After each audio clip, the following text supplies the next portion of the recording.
Good morning. I am bringing you the weekly astrology, and today I'm going to use the Emi Brady deck, partially because I like the visuality of it all, and another reason. Today, I'm very sensitive to the idea that we are, for those of us who are doing the work, for one, it's like a deep, deep dive. And why do I say that? Well, for me, it's happening in my eighth house. It's happening in my second house. Okay, the eclipse happened in Scorpio, and I had mentioned to you previously to go ahead and document what you feel, see, what you experience, because it'll make this more real to you. It'll bring it to life. And for myself, I'm following this same advice. And wow, some of the downloads I've been getting in the last couple weeks has just been amazing. So for those of you who need that kind of information, I have a lot of fire. So knowing is what I'm capable of. But I'm going to tell you something really interesting that I learned this week and has helped me, and I believe is a part of my what I'm going through as far as just all of a sudden waking up. That this eclipse went, oh, wake up, you're awake. And so let me share what all might be going on. So for myself, why this eclipse is so big. One, today in transit, we have moon in Leo, 21 degrees, hits my Uranus. I'm on fire, electricity, right? And I have Uranus in the eighth house conjunct my sun, which says there's fire. And in my case, my moon is earth. So fire and earth. So, I want to burn it down, but there's more. There's also that the moon is water, and it's in my fourth house by my nature, by my natal chart. Now, it has nothing to do with the eclipse in the sense that for the, I'm not doing horoscopes. So if I were doing horoscopes, I could break it down and maybe make sense out of it. But what the problem with that is that it's like saying one shoe fits all sizes, and it doesn't. That's not true. And some people put that shoe on and then they go, oh, this hurts my feet and I don't like it. And I don't understand why it doesn't work for me. So I don't really think horoscoping is really my thing. And for that reason, I'm just too depthy, right? Eighth house stellium. And right now, eighth house moon in Leo. So as I said, document this really interesting eclipse. So where is it starting? Today, again, Emi Brady, and it starts out daughter of roots. Ground yourself. Put your feet on the ground. Engage in life. Decide you want to live. Decide you want to be alive. Because if you don't want to be alive, you're here. You're spinning your wheels. And it's not really very much fun. And it leads to depression, anxiety, a number of things. It's when you decide you want to live that life gets interesting. Trust me. And I've had a shitty life.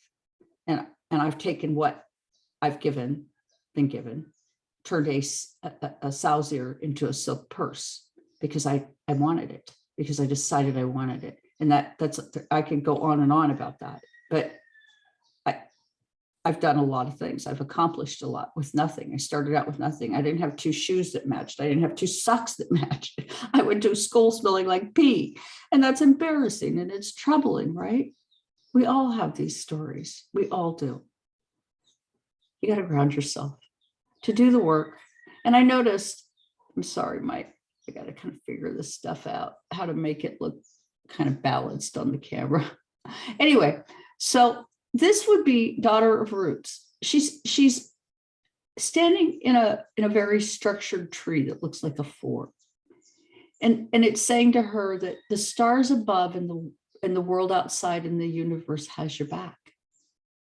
Hang on, you're going to be okay, but it's going to get busy. Now, why do I say that? Well, we have Uranus in the second, and we just had an eclipse. And these things, whether you like it or not, are indications of change.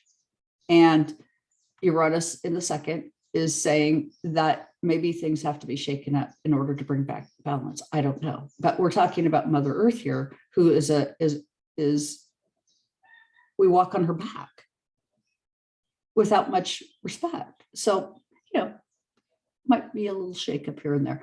And, with the additionally, and why this might be happening. So it might not be like, yes, it is a solar type of event. It's an astrological event, and it's an astronomical event. But we have the sun that has been sending out these solar flares as of late. And these create earthquakes. So I kid you not, yesterday morning, midnight, not today's midnight, but the day before. So I'm giving it proper timing. I had been doing a pet sit. I have Virgo on my MC. And so for me, pet sitting is a natural occupation. I love my animals. I had a farm. I'm very much into it. So I'm pet sitting midnight, right on the button. Her owner shows up and we had an earthquake. And I'm thinking to myself, oh, that's just too much. I can't make this stuff up. I can't. So remember this card, the daughter of roots. Stay grounded. Don't forget who you are, and seek from within your environment what you need for stability. I actually use trees, so I find this card very helpful. Myself, if I feel emotionally unstable, I have very little water in my chart, and I have very little air. I know that's hard to imagine because why would I not have those things? Because here I am providing you these emotional, deep feeling readings. But I have very little air and I have very little water. But I have a lot of fire and I have a lot of earth. And I have a lot of fixed energy and I have a lot of knowing. That's why I provide these readings, because that's what Spirit says. Look, you've got that skill. We gave that to you. Are you going to use it or are you going to sit on it? It's up to you. And so here I am. I'm providing these readings to you today. Okay. And so what is this? This is inspiration. Now, I didn't think about this before I started talking about it, but I'm fire, right? And what is fire? Fire is inspiring. Fire is hot. Fire is interesting. Fire is hopeful. It gives moral balance to things. Something's wrong in the environment, it catches on fire and it cleans it back up and makes it right. So with needing to stay grounded, things might get kind of hot. I don't know. Okay. And then we've got daughter of feathers. There's going to be a lot of thoughts, a lot of things coming at us, a lot of ideas. And, as promised, this eclipse is supposed to, and the last, we've been in a stage where we've been really getting a lot of information. What kind of information? Hidden information that's been kept from us. Jupiter in the 12th house, expanding that information. Okay. We needed to know these things. We can't function as humans if we are functioning on the wrong gears. We won't grow. It's just our gears won't be turning the way they need to be turning. When we get into stagnancy, our gears don't turn right and we don't grow right. And so this is saying, look for look for your inspiration. And then on top of it, it's like it comes through the air. Pay attention to what you hear, what you say, what you think, how you feel. Because I've noticed this week on Facebook that shadow work is starting to come up for people. People are saying, yeah, this is how you do it. This is what you do. Oh my goodness, that is such good news. Because where do we need to go? We need to do our shadow work. As within, so without. As above, so below. If we don't do our work, we're doomed. We're just doomed. Not because I want to be fatalistic, but because we have obligation to be responsible to planet Earth, the home we live on, and typically we're not. And it's so interesting that we're talking 8th and 2nd house, objects, where we live, how we live, what we live with, the things we have, the money we have to make those things work, versus the 8th house, which is saying that's other people's money. Okay, it's deep. It's it's watery, it's transformational. We are being asked to look deep at ourselves and transform out of this, especially those of us who have this Taurus, Scorpio axis. And if you have it doesn't matter where you have Taurus or Scorpio in your chart, you're affected by this. You are affected. We all are, but to limited degrees. You might be being asked to do your work, or you might not. It depends on how your chart's configured. You might be feeling like, oh gosh, I feel great. This is the best time of my life. Other people, most of us, in fact, the majority of us are going, yeah, something just doesn't feel right. And I'm feeling kind of uncomfortable. And with these sunspots, we're going to see a lot of earthquakes. It's just part of it. So what do we get? We get work. We're being asked to dig down deep and do our work, to go in to this institution that we have, government, and the way we view it, the way we see things, and to do the work. We can't just let others do it for us. They'll take us to war every time, because why? It makes them money. 8th house, 2nd house, it makes them money. Right now, are we at war? I don't know. I have a feeling we might be. All indications are we've got people depriving people of resources, and resources are going to become more and more limited. And people are going to become more and more shocked by what's happening. And you want to control the people, control the resources. You want to control the way they see things, frighten them, have them operate in fear. That's the kind of energy we have going on in the background with our governments, not government, governments. And it's throughout the world. It doesn't matter where you're at. We're all under the influence of these stars.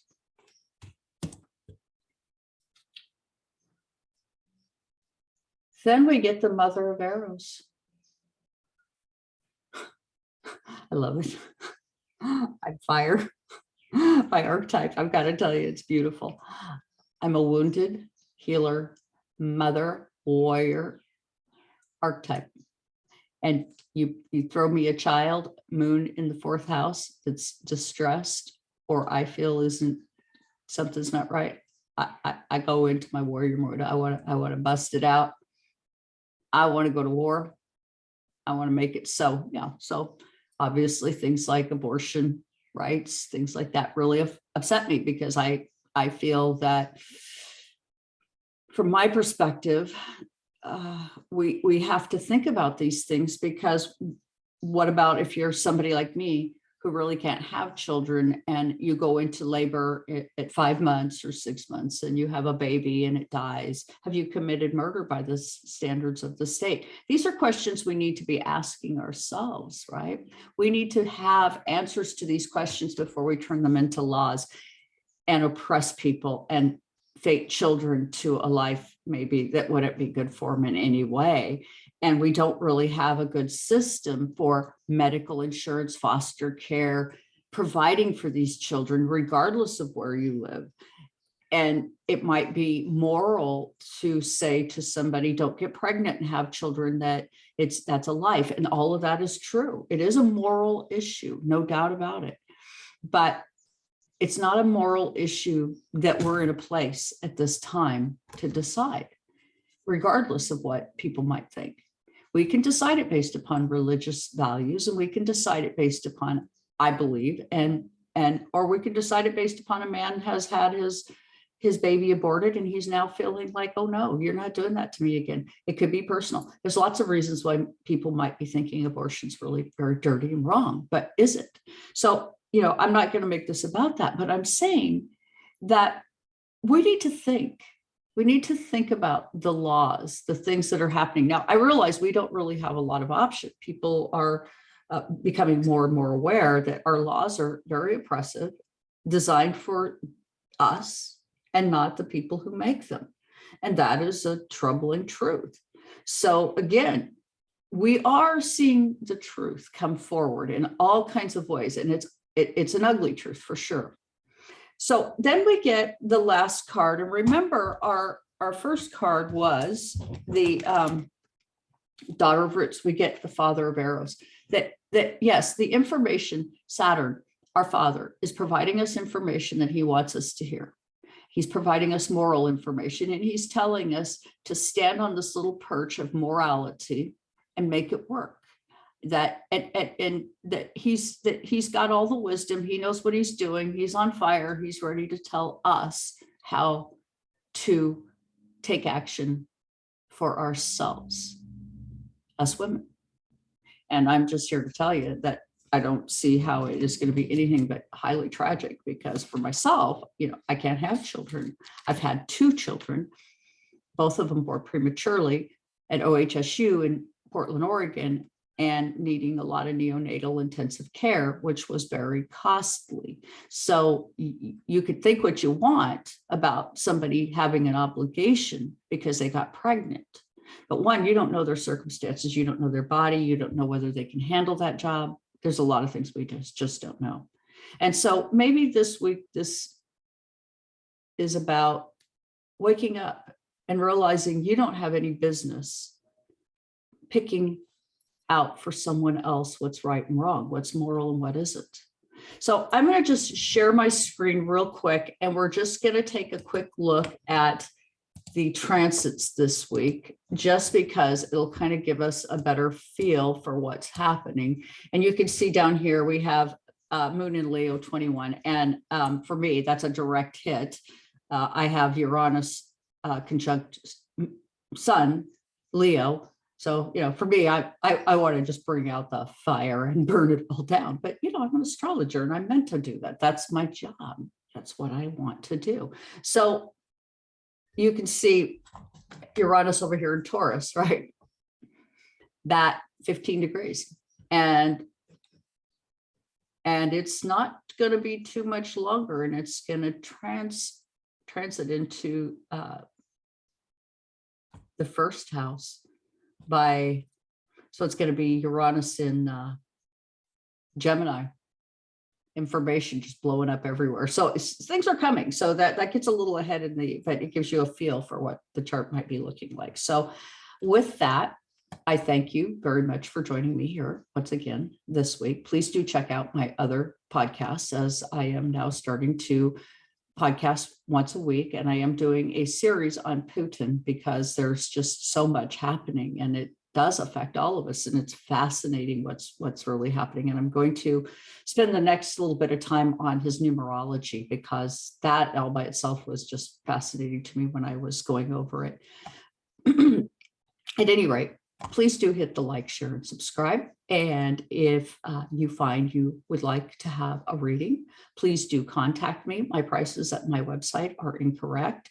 So please do contact me directly so that you can get the right information and schedule a time. I will not be doing very many readings. My goal is to only provide 1 reading a day. And I do provide medical astrology readings, so they're fairly intense. It takes me a little bit to do them. So with that, I thank you very much for joining me here today, and I look forward to sharing more with you. And stop